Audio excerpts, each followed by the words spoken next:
Jadi pada saat itu usia papa saya masih tergolong muda. Bapak saya itu waktu meninggal usia 58. Nah, pada saat itu saya lagi syuting di Jakarta. Pas saya lagi syuting, saya dapat kabar bapak saya kena serangan jantung. Itu saya itu kayak kesambar petir dengernya, karena nggak mungkin gitu, karena bapak saya itu sehat. Tiba-tiba jam 9 malam saya dapat telepon, papa saya nggak ada. Itu saya itu udah nggak ngerti, udah kayak gelap semuanya, karena saya ngerasa saya masih belum puas untuk membahagiakan papa saya. Karena saya pikir kan saya masih kepingin ngajak papa saya jalan-jalan, saya kepingin nyenang-nyenangin papa saya, dan saya kepingin di saat papa saya sakit itu saya ada di sisinya gitu loh.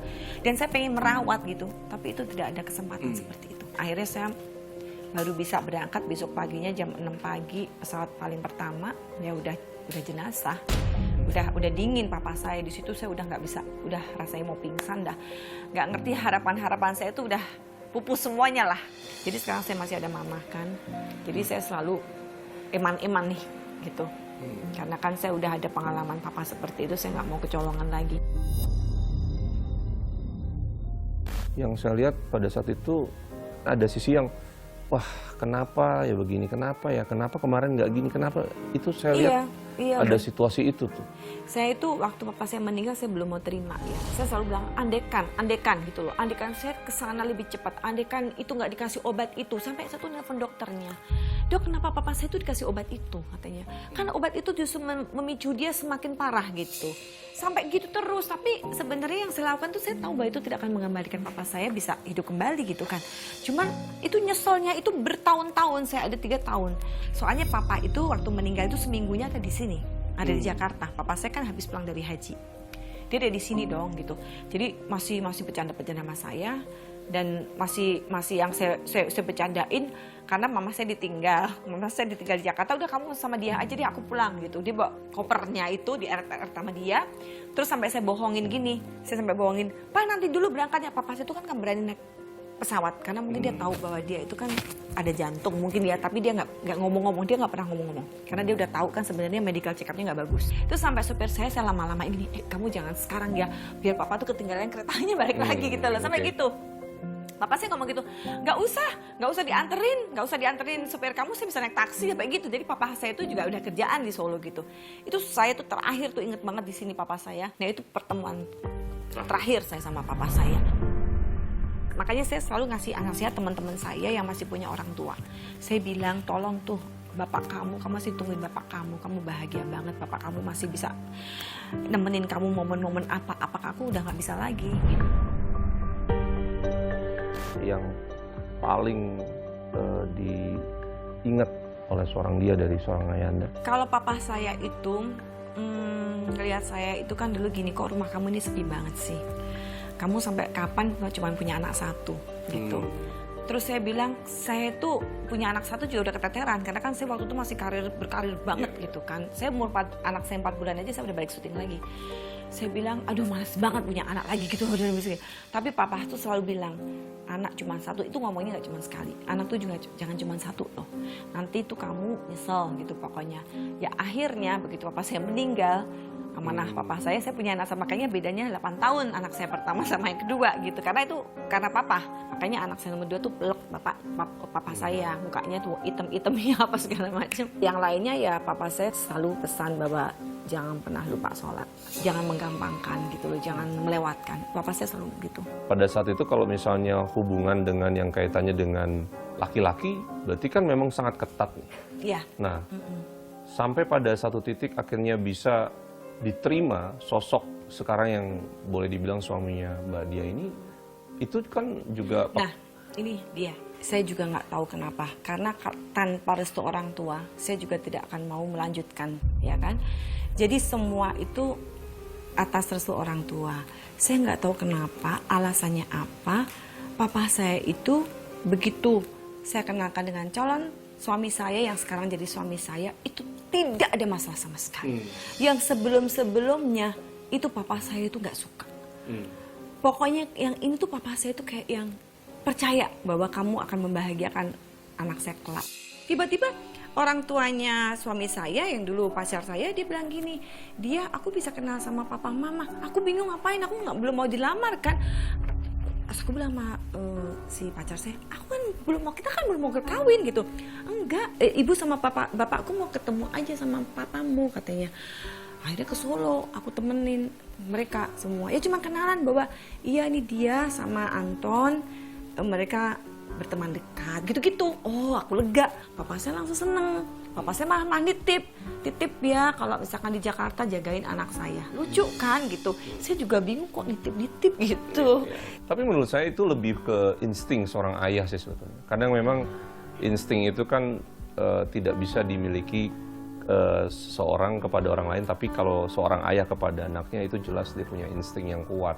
Nah, sebetulnya lebih ke sana sih. Karena saya lihat seorang karakter dari seorang dia juga kalau sudah satu, saya tidak melihat ada sesuatu yang kaitannya untuk mencoba, kan ada satu terus misalnya ini dibikin semacam ada orang lain atau apa. Nah, itu saya lihat memang agak lumayan smooth gitu. Saya lihat perjalanannya sehingga pada akhirnya menjatuhkan pilihan pada akhirnya menikah gitu. Iya, betul. Karena saya mikir gini ya, saya itu kan mencari ketenangan. Kadang-kadang kan kita tuh hidup itu kan udah ribet segala macam, syuting apa segala macam. Nah ya namanya berteman itu kan boleh banyak ya. Iya, betul. Tapi at the end kita harus memilih yang terbaik. Ya penjajakan itu kan sangat penting. Jadi pada di awal ya mungkin saya sudah ada pengalaman yang tidak enak mungkin ya. Dan saya ngelihat di diri suami saya ini kok kayak selama berteman, akhirnya kita menjajakin lebih serius, kok rasanya saya tenang. Saya nggak pernah ada masalah yang sangat berat, biasalah kalau cekcok biasa, tapi saya lebih merasa tenang aja. Karir saya juga didukung, kan dulu sempat punya teman dekat yang sudah posesif gitu ya. Posesif, tiba-tiba belum apa-apa udah ngelarang, kamu nggak boleh syuting ini, kamu nggak boleh ini. Pernah saya jadi model iklan, agak kelihatan seksi sedikit aja suruh berhenti. Emang lu siapa dalam hatiku gitu kan. Terus ya saya nggak mau kayak gitu, saya tinggal aja kayak gitu-gitu dah. Lu siapa emang, hidup mati aku di kamu gitu. Ini kan sebetulnya sesuatu yang klop sudah sebetulnya. Mbak dengan suami ini udah klop. Jadi artinya sulit sebetulnya untuk boleh dibilang kalaupun ada ya kan sebuah rumah tangga dalam pengertian apapun itu selalu ada ujian dan lain-lain. Tapi saya lihat ada benteng yang cukup kuat di sini yang pada akhirnya saling memahami satu sama lain dan itu bisa selalu dilewati dengan sangat sempurna. Saya membacanya seperti itu. Gitu. Jadi ini yang sebetulnya nilai lebih dari soliditas di dalam keluarganya Mbak Dia sendiri sekarang. Gitu. Kan pasti ujian itu kan tidak pernah berhenti, ya kan? Nah, tapi saya lihat selalu bisa dilewati. Walaupun sebetulnya ini beberapa hal pasti ada perbedaan-perbedaan. Tapi saya lihat mampu disatukan dalam satu niatan yang memang sama-sama ingin semuanya berjalan dengan baik. Gitu. Itu yang terbaca sebetulnya. Nah, dan yang tidak mudah kan menyatukan perbedaannya ini nih Mbak Dia. Gimana ya? Karena kan hubungan saya itu udah cukup lama ya. Betul. Udah 7 tahun lamanya sebelum saya menikah dan sekarang ini dengan perkawinan saya itu udah 23 tahun. Okay. Alhamdulillah ya. Dengan perbedaan-perbedaan itu justru perbedaan itu adalah yang menguatkan kita. Perbedaan itu indah buat saya. Jadi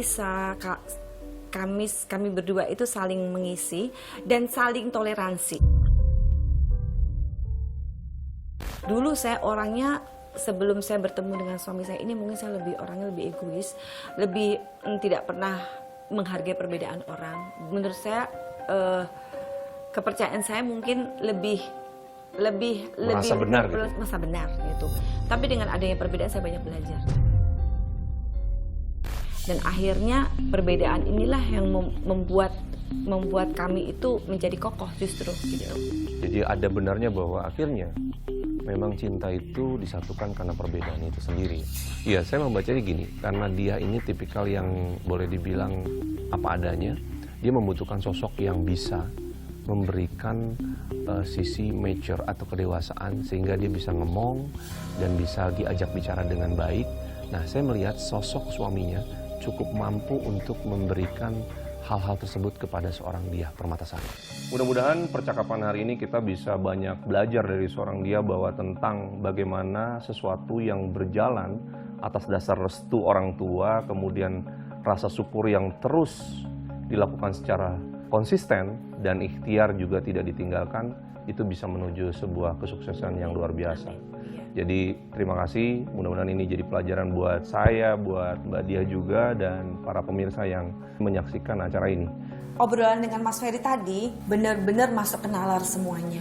Dari masalah keluarga, karir, dia bisa membaca mengenai bapak saya, dan karakter bapak saya seperti apa, karakter saya, dan kebiasaan saya apa segala macam, itu semuanya saya bilang 99% itu benar. Makanya saya tadi klik banget, saya bicara tidak berhenti karena memang klop gitu loh. Suatu kebahagiaan tidak selamanya diciptakan oleh orang lain. Terkadang diri kita sendirilah yang dapat menciptakan kebahagiaan tersebut.